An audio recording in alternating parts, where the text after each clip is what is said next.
In the name of the Father, and of the Son, and of the Holy Spirit. Amen. Dear friends, today the Church celebrates the feast of the visitation of our Blessed Mother.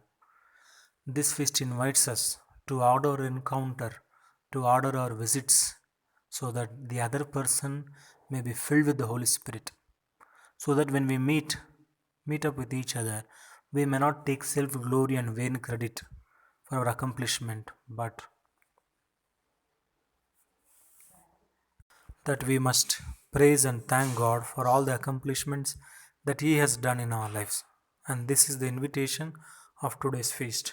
We see the moment our Blessed Mother heard about Elizabeth being conceived by Gabriel. In haste she went.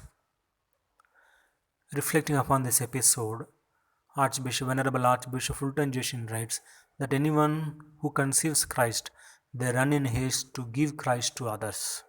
That's what exactly Blessed Mother did. She realized that her cousin Elizabeth is in her old age and she needs help. Therefore, she runs with haste to meet her and offer her help. And we see 3 months, Blessed Mother was there with her and nursed her and helped her for the delivery of John the Baptist.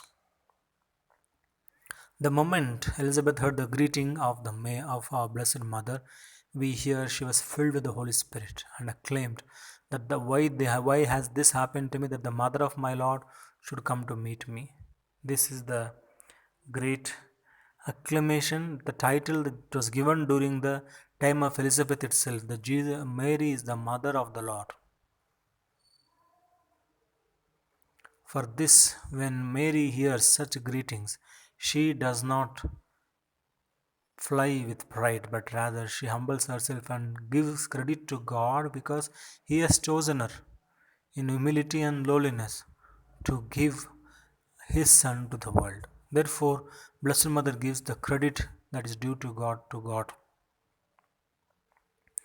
And we see many of our other Christian denomination brethren ask us why that you honor and respect and revere Blessed Mother. In our own song of Magnificat, we see because of the lowliness of our Blessed Mother. From today, all generation will call me blessed because she alone was blessed. She alone was full of grace to bear the only begotten Son of our Lord.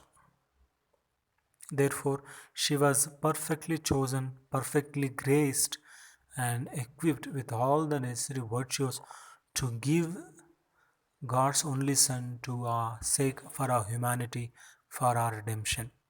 Therefore, my dear friends, as we celebrate this feast, the feast invites us to give Jesus to others in our visits and our encounters, to praise and thank God, to realize His hand that is worked within us in all our accomplishment and in all our success. Let us then pray for this grace that we may give God the glory that is due, so that in our works and in our life He might be glorified. The Savior is waiting to enter your heart. Why don't you let Him come in? There's nothing in this world to keep you apart. What is your answer to Him? Time after time He has waited before, and now He's waiting again to see if you're willing to open the door. Oh, how He wants to come in. If you will take one step towards Savior, my friend, you'll find His arms open wide. Receive Him and all of your darkness will end. Within your heart He'll abide.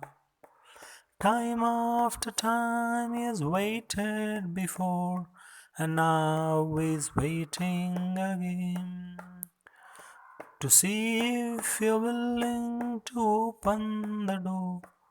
Oh, how He wants to come in. Lord, we praise and thank You for the model of service and love that You have given to us in our Blessed Mother.